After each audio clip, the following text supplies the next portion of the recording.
जय हिंद दोस्तों, स्वागत है आपका आपके यूट्यूब चैनल पर। मैं आप सबका प्रभाकर सर एक बार फिर से आप सबका स्वागत करता हूं, अभिनंदन करता हूं। और आप सब लोग ने बहुत ही अच्छे तरीके से मेरे लेक्चर सीरीज को देखा, समझा और विभिन्न रूप में आप लोगों ने उसमें कमेंट भी किए, मुझे अच्छा लगा। ठीक है। और हम अपनी इस सीरीज को आगे बढ़ाते हुए कल हम लोगों ने डिस्कशन किया था राष्ट्रपति के पद के बारे में, और उसके बाद हमने उसका निर्वाचक मंडल डिस्कशन किया, उसकी योग्यताएं क्या होती हैं वो हमने डिस्कस किया। मैंने आपको बहुत डीपली सारी चीजें बताई थी। उसके बाद आज हम एक अच्छे टॉपिक की ओर आगे बढ़ रहे हैं। अभी राष्ट्रपति का ही टॉपिक है, चल रहा है। इसमें अब हम देखते हैं राष्ट्रपति के पद मुक्ति की जो प्रक्रिया है वो कैसे है। राष्ट्रपति के पद मुक्ति, ठीक है दोस्तों, कि क्या वो प्रावधान है कि राष्ट्रपति का पद मुक्त हो सकता है। तो दोस्तों इसके दो प्रावधान है। पहला, कार्यकाल की समाप्ति, कार्यकाल की समाप्ति, ठीक है। और दूसरा है रिक्ति। दूसरा है दोस्तों क्या? रिक्ति। रिक्ति की दो कई प्रकार से हो सकती है। रिक्ति कई प्रकार से हो सकती है, जैसे मृत्यु हो सकती है, त्यागपत्र हो सकता है, निर्वाचन रद्द होना या महाभियोग। मृत्यु, त्यागपत्र या निर्वाचन रद्द हो जाना। मान लीजिए निर्वाचन प्रक्रिया में कहीं कोई दिक्कत थी तो निर्वाचन रद्द होना, ठीक है। और फिर एक चौथा आता है क्या? महाभियोग, जिसको हम बोलते हैं इम्पीचमेंट, ठीक है। तो अभी हम देखेंगे कि क्या है ये सारी प्रक्रियाएं और कैसे चीजें होती हैं। कार्यकाल की समाप्ति का मतलब है कि राष्ट्रपति का पद जो है 5 वर्ष के लिए होता है, ठीक है। 5 वर्ष का कार्यकाल होता है और 5 वर्ष का कार्यकाल कंप्लीट होते ही वो पदमुक्त हो जाते हैं, ठीक है।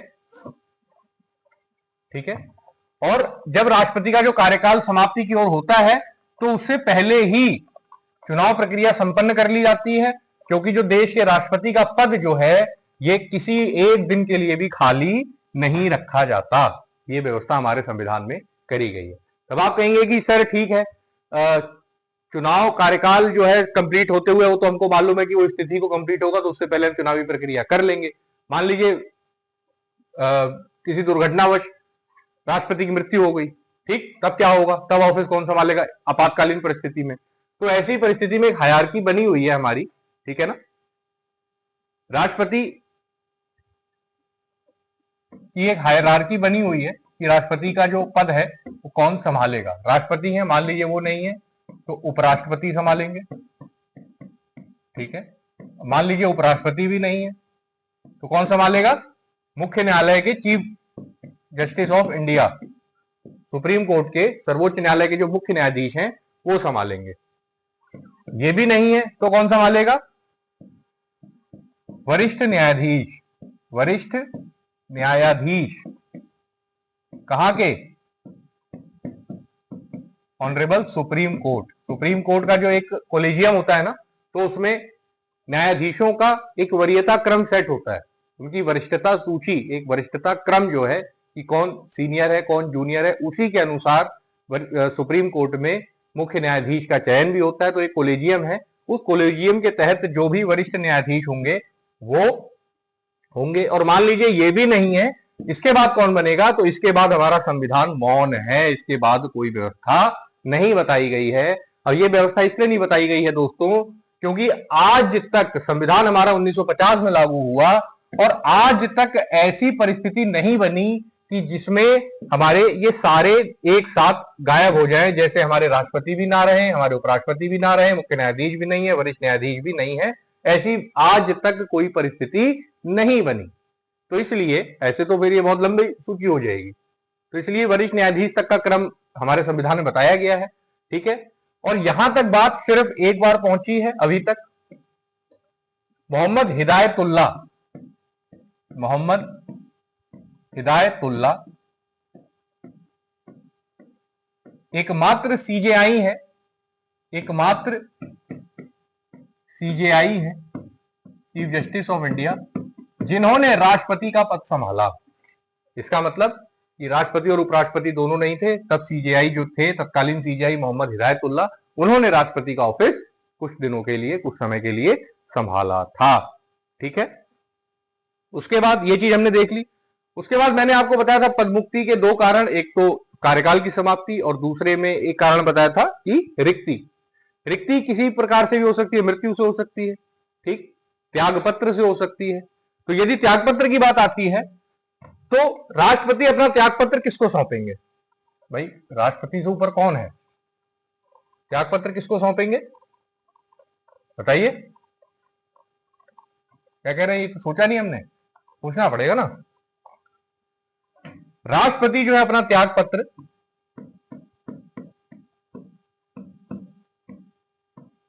राष्ट्रपति और उपराष्ट्रपति ये जो है अपना त्यागपत्र, राष्ट्रपति अपना त्यागपत्र इन महोदय को सौंपते हैं और उपराष्ट्रपति अपना त्यागपत्र इन महोदय को सौंपते हैं। तो इन दोनों का म्यूचुअल चलता है, ठीक है, समझ में आ गया? क्लियर? उसके बाद एक बहुत बड़ी प्रक्रिया का हमने डिस्कशन किया था अभी, महाभियोग। क्या डिस्कशन किया था?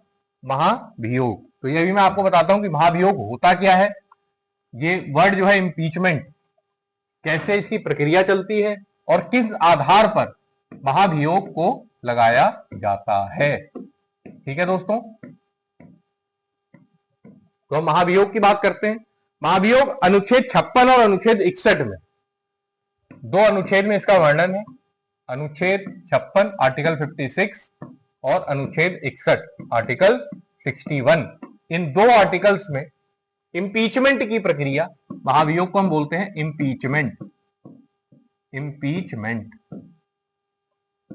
तो इंपीचमेंट की जो प्रोसेस है, जो प्रक्रिया, इंपीचमेंट क्या होता है? राष्ट्रपति को महाभियोग के द्वारा हटाया जाएगा, यह प्रावधान है 56 में।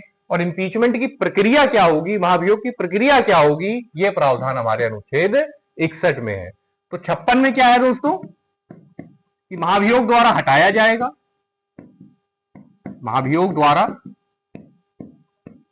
हटाया जाएगा। समझिएगा, बहुत बेसिक डिफरेंस है ये, और कई बार एग्जाम में डायरेक्ट पूछा जाता है, हटाया जाएगा। और 61 में क्या है? महाभियोग की प्रक्रिया, महाभियोग की प्रक्रिया, ठीक है। तो ये चीज आपको समझनी है। केवल जो महाभियोग जो है, महाभियोग लगने का आधार क्या है? राष्ट्रपति पर महाभियोग लगाने का केवल एकमात्र आधार है, वो है संविधान के उल्लंघन के आधार पर ही महाभियोग की प्रक्रिया चालू की जाती है। तो यदि राष्ट्रपति पर महाभियोग चलाना है तो उसका एकमात्र आधार है कि राष्ट्रपति ने संविधान का उल्लंघन किया है। क्या किया है? संविधान का उल्लंघन, संविधान का उल्लंघन, ठीक है, वायलेशन ऑफ कॉन्स्टिट्यूशन इसको हम बोलते हैं, ठीक है। देखो यार, मैं कहीं भी कुछ भी लिख देता हूं, थोड़ा सा आप लोग कोऑपरेट करना, समझना, क्योंकि भाई फ्री हैंड क्लास ऐसी होती है। अब आप सोचो कि एकदम सीक्वेंस वाइज इमला की तरह मैं बोलूं और मैं लिखाऊं तो वो सब चीजें नहीं हो पाएंगी, ठीक है। आप समझिएगा, कोशिश करिएगा समझने की, थोड़ा सा कंसंट्रेट होकर के, फोकस्ड होकर के चीजों को समझेंगे तो बहुत क्लियरली चीजें समझ में आएंगी। इससे ज्यादा आसान भाषा में आपको कंटेंट मिलेगा नहीं। पूरे यूट्यूब पर आप छान मार लीजिएगा, इससे सरल भाषा में, इससे सहज भाषा में लक्ष्मीकांत का पूरा निचोड़ आपको बता रहा हूं, ठीक है ना। लक्ष्मीकांत का पूरा निचोड़ आपको बता रहा हूं। जो भी करंट डेवलपमेंट्स हुए होंगे वो भी साथ में डिस्कस होते रहेंगे, ठीक है। स्टैटिक पोर्शन इससे बेहतरीन और इससे सरल भाषा में आपको नहीं मिलने वाला है, इस बात का मैं दावा कर सकता हूं, ठीक है दोस्तों। तो महाभियोग की प्रक्रिया हमने देखी, केवल संविधान के उल्लंघन पर लगाया जाएगा। अब महाभियोग की प्रक्रिया चलती कैसे है, बात तो समझ में आ गई कि महाभियोग से हटाया जाएगा, अनुच्छेद 56 में इस बात का वर्णन है। लेकिन महत्वपूर्ण है दोस्तों महाभियोग की प्रक्रिया, जो कि वर्णित है अनुच्छेद 61 में। और ये आप समझिएगा क्योंकि ये बहुत विशिष्ट प्रक्रिया है। और महाभियोग की प्रक्रिया ये हम समझते हैं क्या प्रोसेस है इंपीचमेंट की। अनुच्छेद 61 में इसका वर्णन है, अनुच्छेद 61, ठीक है। तो क्या प्रक्रिया है दोस्तों? प्रक्रिया यह है कि महाभियोग प्रस्ताव संसद के किसी भी सदन में लाया जा सकता है। संसद के प्रस्ताव जो है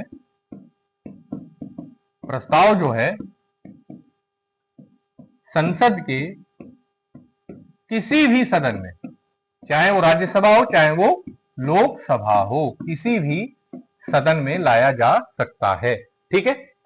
दूसरा, प्रस्ताव को संसद में लाने से 14 दिन पूर्व राष्ट्रपति को सूचित किया जाएगा। 14 दिन पूर्व राष्ट्रपति को सूचित किया जाएगा कि राष्ट्रपति महोदय आपके खिलाफ महाभियोग की प्रक्रिया संसद में प्रारंभ होने वाली है। ये सूचना देना अनिवार्य है। भाई राष्ट्रपति का पद है, कोई मजाक थोड़ी है कि भाई जब मन आया महाभियोग शुरू कर दिया। ऐसा नहीं हो सकता है। भाई देश की गरिमा का सवाल है, वो व्यक्तिगत कुछ भी नहीं है उसमें। आप समझ रहे हैं? तो वो देश की गरिमा का सवाल है। अगर किसी भी देश के राष्ट्रपति के ऊपर महाभियोग की प्रक्रिया चले तो आप समझ रहे हैं इसका मतलब कितनी बड़ी चीज हो गई है। उस देश के राष्ट्रपति ने ही कॉन्स्टिट्यूशन का वायलेशन कर दिया। ये बहुत हल्की बात नहीं है, मामूली बात नहीं है। आप इसको हल्के मत लीजिएगा, ठीक है। सदन की कुल संख्या के 1/4 सदस्यों का हस्ताक्षर हो, ये इसकी दो शर्तें हैं। जो प्रस्ताव संसद के किसी सदन में आएगा तो दो शर्तें हैं। पहला 14 दिन का पूर्व राष्ट्रपति को नोटिस, 14 दिन पहले का, और उसके बाद 1/4 सदस्यों का हस्ताक्षर उस प्रस्ताव पर होना चाहिए। 1/4 सदस्यों का हस्ताक्षर उस प्रस्ताव पर होना चाहिए। कौन से प्रस्ताव पर? इस वाले प्रस्ताव पर जो सदन में पेश किया जाना है। तो सदन में प्रस्ताव पेश होगा, किसी भी सदन में हो सकता है, चाहे लोकसभा हो चाहे राज्यसभा हो। तो ये भी एक सवाल बनता है कि राष्ट्रपति पर महाभियोग की प्रक्रिया लोकसभा से ही आरंभ की जा सकती है। स्टेटमेंट सही है, गलत है? गलत है। क्यों? क्योंकि स्पेसिफिक बोल रहा है लोकसभा, स्पेसिफिक नहीं है। किसी भी सदन से किया जा सकता है, ठीक। लेकिन उसकी दो शर्तें हैं। कौन सी शर्त? कि 14 दिन पहले राष्ट्रपति को सूचना देनी है, उनको नोटिस देना है कि हाँ ठीक है आपके खिलाफ महाभियोग की प्रक्रिया आरंभ होगी। और जिस भी सदन से चालू होगी प्रक्रिया, चाहे वो लोकसभा से हो चाहे राज्यसभा से हो, तो उस सदन के 1/4 सदस्यों का मतलब 25% सदस्यों का हस्ताक्षर होना अनिवार्य है इस प्रस्ताव में, जो राष्ट्रपति के खिलाफ महाभियोग की प्रक्रिया को आरंभ करने के लिए सदन में पेश किया जाना है, ठीक है। उसके बाद ये जब दो प्रक्रियाएं पूरी हो जाती है तब प्रस्ताव जो है सदन में लाया जाता है। अब प्रस्ताव सदन में लाया जाता है, फिर प्रस्ताव पर मतदान होता है। अब हम देखेंगे कि उस प्रस्ताव पर मतदान कैसे होता है और क्या मतदान की प्रक्रिया है, ठीक है, इसको समझेंगे। तो दोस्तों थोड़ा ध्यान से समझिएगा, बहुत इंपॉर्टेंट टॉपिक है। राष्ट्रपति महोदय पर महाभियोग चल रहा है आज हमारी क्लास में, ठीक है, तो उसको समझना है। मतदान की प्रक्रिया क्या है कि कुल सदस्य संख्या के 2/3 बहुमत से पारित। मैंने आपको बताया था, याद रखिएगा, कुल सदस्य संख्या के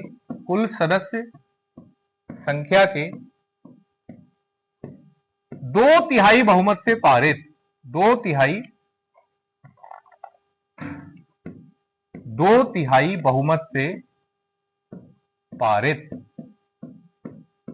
आपको याद है किस प्रकार का विशेष बहुमत है ये? जब मैंने आपको बहुमत के प्रकार पढ़ाए थे तब मैंने आपको बताया था ना, ये बहुमत के प्रकार मैं इसलिए बता रहा हूं क्योंकि आगे की कक्षाओं में इन प्रकार के बहुमतों को हम आगे देखेंगे, तो वहां पे आपको कोई कंफ्यूजन ना हो, इसलिए पहले ही बहुमत के प्रकार क्लियर किए थे।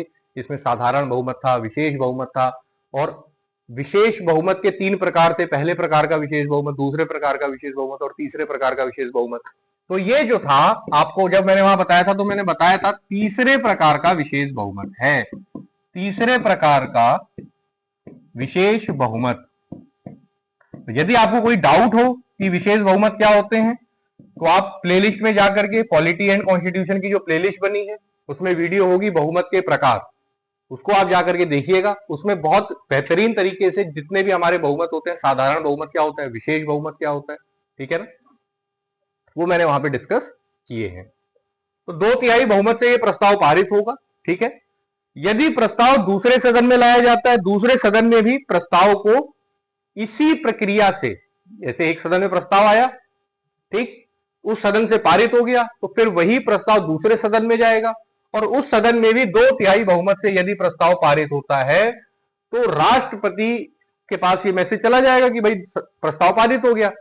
तो राष्ट्रपति स्वतः पदमुक्त हो जाते हैं, स्वतः पदमुक्त हो जाते हैं। इसका मतलब समझिएगा, बहुत गहरी बात है, ये स्वतः पदमुक्त हो जाते हैं। इसका मतलब है कि ये जब दोनों सदनों में प्रस्ताव पारित हो जाते हैं तो फिर राष्ट्रपति को पद से मुक्त होने के लिए कोई विशेष ऑर्डर जारी नहीं होता है, ठीक। ये नहीं कि प्रस्ताव पारित हो गया तो लोकसभा के अध्यक्ष या राज्यसभा के सभापति जो हमारे माननीय उपराष्ट्रपति महोदय होते हैं, तो वो कोई आदेश जारी करेंगे कि हाँ जी राष्ट्रपति साहब आपका ये महाभियोग पारित हो गया और अब आप जो है पद मुक्त हो जाइए। ऐसा कुछ भी नहीं है, ना न्यायालय का कोई आदेश आएगा, ना कुछ भी नहीं।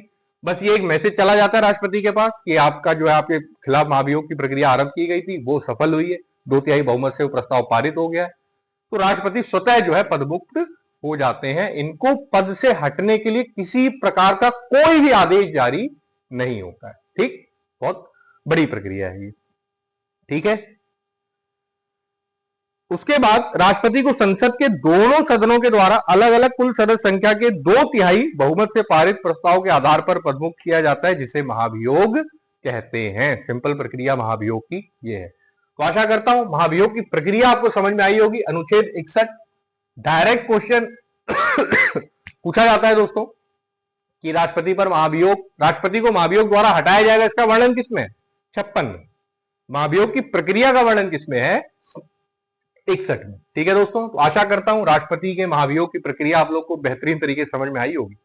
और इस प्रकार से हम देखेंगे और आगे हम राष्ट्रपति की शक्तियों पर बात करेंगे कि हमारे जो प्रेसिडेंट है उनकी क्या क्या पावर्स है, क्या उनकी विधायी शक्तियां हैं, क्या उनकी प्रशासनिक शक्तियां हैं, ठीक है ना, और क्या उनकी आपातकालीन शक्तियां हैं।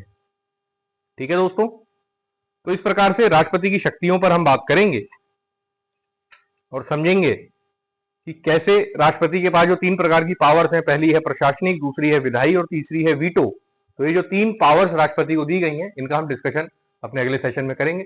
तब तक के लिए जय हिंद, जय भारत। पढ़ते रहिए, मस्त रहिए, हंसते रहिए।